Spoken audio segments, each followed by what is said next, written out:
দিকে আজি অনাসার বেবিসার দুরাসার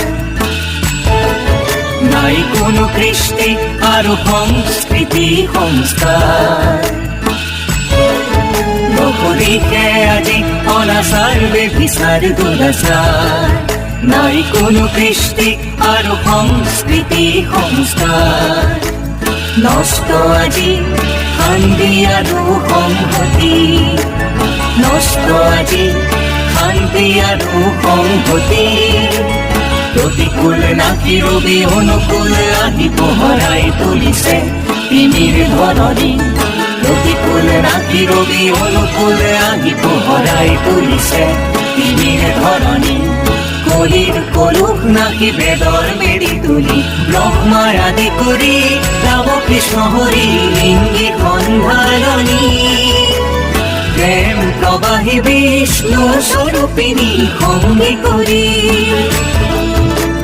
যুগে যুগে আলোকময়ী পুনৰ আহিছে নৰ কোনো ধৰি যুগক দিবলে যুগ বাৰ্তালৈ গুৰুৰ বাণী সৰুগত কৰি গুৰু মানৱীৰ ত্ৰাণকৰ্তা শুনাকাৰ জীৱন বাৰ্তা শুনাকাৰ জীবন বাৰ্তা শুনাকাৰ জীবন বাৰ্তা। নমস্কাৰ, সাৰ্থক জীৱন বাৰ্তাৰ দশম খণ্ডলৈ আপোনালোকক স্বাগতম জনাইছোঁ, জয়গুৰু জনাইছোঁ, আন্তৰিক শ্ৰদ্ধা নিবেদন কৰিছোঁ।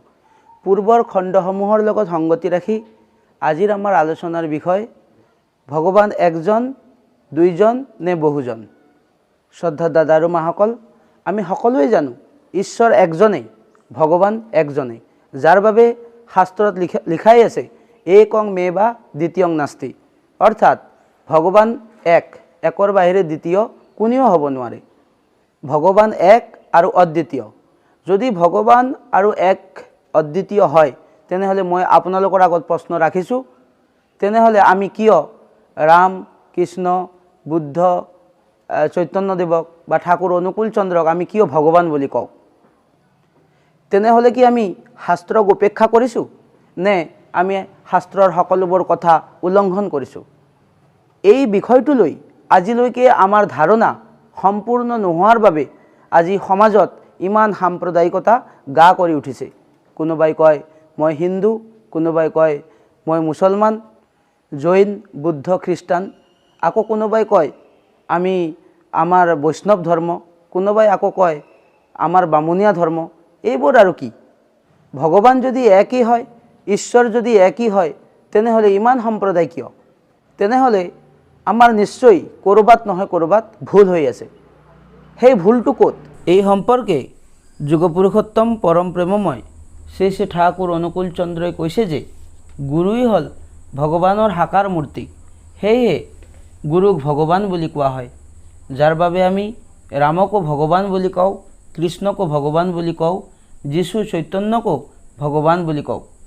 ৰাম, কৃষ্ণ, বুদ্ধ, যীশু, মহম্মদ, চৈতন্য, শংকৰ সকলোৰেই একেই সত্তা, অৰ্থাৎ এটাই আত্মা। তেওঁলোকে নতুন নতুন শৰীৰ লৈ বিভিন্নভাৱে বিভিন্ন ৰূপে য'ত যেনেকৈ প্ৰয়োজন তাত তেনেকৈ আৱিৰ্ভূত হৈছে, অৰ্থাৎ তেওঁলোকে অভিন্ন।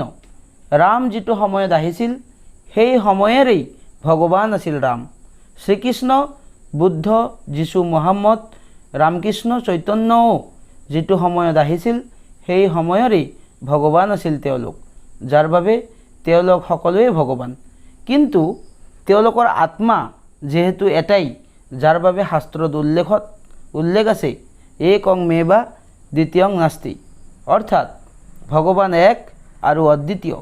শ্ৰদ্ধা দাদা আৰু মাসকল, ইয়াৰ দ্বাৰা আমি সকলোৱে স্পষ্টভাৱে বুজিব পাৰিলোঁ যে বৰ্তমান সময়ত যিজন গুৰু থাকে সেইজন জীৱন্ত গুৰুই হ'ল মানুহৰ ভগৱান। গতিকে তেওঁ থকাৰ পিছত আন কাকো ভবাৰ প্ৰশ্নই নাথাকে। এই শিক্ষা কিন্তু আমাক পূৰ্বতে ভগৱান শ্ৰীকৃষ্ণই দিছে। গতিকে আমি যদি প্ৰকৃতভাৱে সঁচাকৈ ভগৱানক পাব বিচাৰোঁ বা ভগৱানক পূজা কৰিব বিচাৰোঁ, তেনেহ'লে বৰ্তমান জীৱন্ত সদ্গুৰুজনক পূজা কৰিলে বা তেওঁৰ সান্নিধ্য লাভ কৰিলে প্ৰকৃততে ভগৱান লাভ কৰা হয় বা প্ৰকৃততে ভগৱানকেই পূজা কৰা হয়। কাৰণ শ্ৰী শ্ৰী ঠাকুৰ অনুকূল চন্দ্ৰই কৈছে, সব দেৱতাৰ সমাহাৰেই পুৰুষোত্তমৰ সৃষ্টি, সহজ মানুহ নৰৰূপে কৰে ধৃতি বৃষ্টি।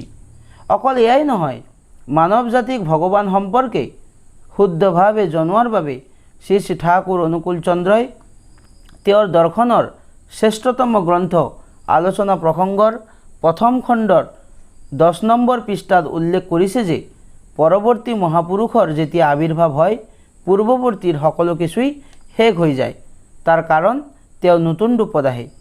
অৱশ্যে পূৰ্বৱৰ্তীৰ প্ৰেৰণাই পৰৱৰ্তীৰ মাজত বিভিন্নভাৱে আত্মপ্ৰকাশ কৰে আৰু পৰৱৰ্তী মহাপুৰুষৰ আৱিৰ্ভাৱ হোৱাৰ লগে লগে সকলোৱে যদি তেওঁৰ ওচৰত যায়, তেওঁক গ্ৰহণ কৰে, তেনেহ'লে সম্প্ৰদায়ৰ কোনো কথাই নাথাকে।